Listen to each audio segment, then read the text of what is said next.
السلام عليكم. ان شاء الله النهارده هنعمل ألذ واحسن صينيه بطاطس سهله وبسيطه خالص ومش هتاخد وقت في الحر ده. نشوفوها مع بعض. في صينيه على البوتاجاز حطيت معلقه سمنه ومعلقتين زيت وهنزل بالفراخ. بعد ما سخن الزيت معانا هنزل بالفراخ.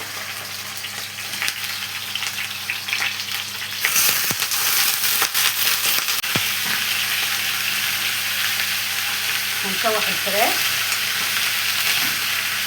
تاخد صدمه على نار عاليه.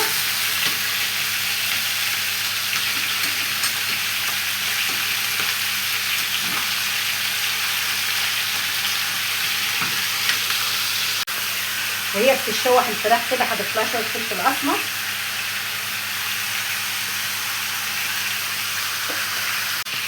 الفراخ خدت التشويحه وبقت جميله وريحتها مع الفلفل الاسمر جميله جدا.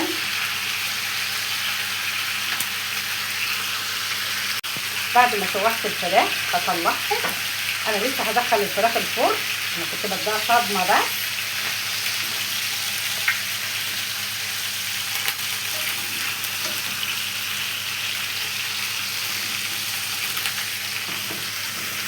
في نفس الصينيه اللي مكان الفراخ هنزل بالبطاطس.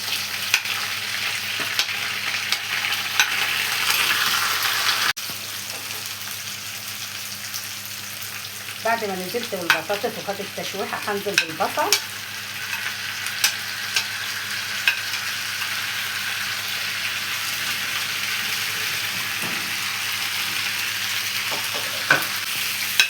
فلفل،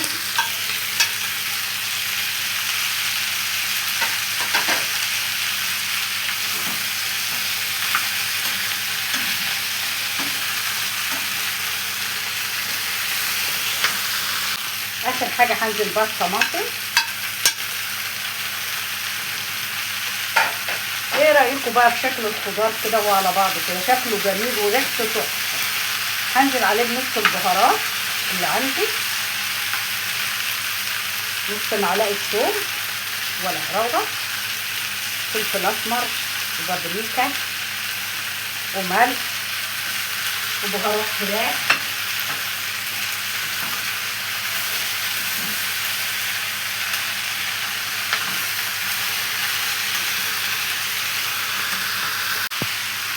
احنا بعد ما خلينا والبهارات بقت بشكلها الجميل ده هنضيف عليها الخضار.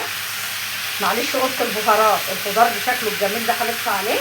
وهنيجي على الفراخ هنحط عليها بقيه التوابل، بقيه الثوم والبهارات اللي عندنا كلها. اقلبها في الفراخ كويس.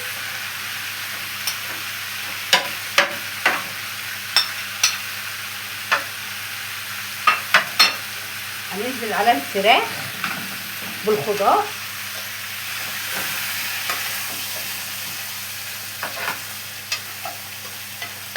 مش هنسيب حاجه في الصينيه، كل اللي موجود في الصينيه هينزل عشان هيخش الفرن. احنا مش هنسيب حاجه في الصينيه خالص، دي صينيه خضار جميله. عند دول 4 حبايات طماطم انا ضربهم في الخلاط ومعلقتين معجون طماطم. هقلبهم كويس قوي مع بعض ومش هتوعي طبعا.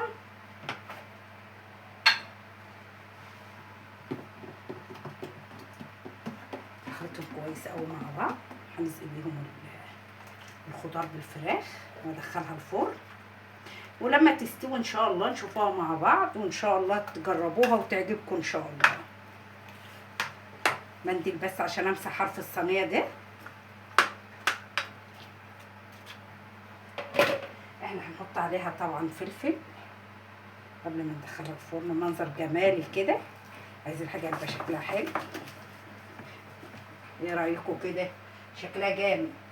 بالنسبه للصينيه اللي احنا استخدمناها هنحط فيها حوالي نص كوبايه ميه، وناخد كل اللي فيها ونستخدم اللي فيها ونحط نضيفه على الصينيه. طبعا اي حاجه على حواف الصينيه لما تخش الفرن هتنشف وتعمل لنا مشكله. احنا مش محتاجين المشكله دي بصراحه يعني. ده الصينيه حطيت فيها كوبايه ميه صغيره وهنزل بيها الفراخ اللي كان في الصينيه. طبعا ده صوص الفراخ ما ينفعش طبعا نرميه. دلوقتي الصينيه جاهزه على دخولها الفرن، يلا بينا. بعد ما خلصت الصينيه وجهزت هنغطيها بالفويل وندخلها الفرن، وبعد ما تستوي ان شاء الله في الفرن نشوفها مع بعض. دلوقتي هي جهزت اهي على دخولها الفرن. دلوقتي هي دخلت الفرن، صدقوني جميله جدا وسهله، واجمل حاجه فيها بقى ايه ان هي سهله وسريعه كده في الحر ده. بسم الله الرحمن الرحيم. واو جميله، بسم الله ما شاء الله عليها. استوت خالص اهي، والفراخ كمان استوت اهي. هنحطها تحت الشوايه 5 دقايق بس تحمر ونشوفها مع بعض. بسم الله الرحمن الرحيم. هنحطها تحت الشوايه 5 دقايق وان شاء الله تطلع نشوفها مع بعض. ريحتها تحفه وان شاء الله هتعجبكم، جميله جدا. يا رب تعجبكم كده وتتابعوني ان شاء الله. ان عجبتكم تتابعوني ان شاء الله وتعملوا لي لايك وشير، ونكمل مع بعض باذن الله. بسم الله الرحمن الرحيم.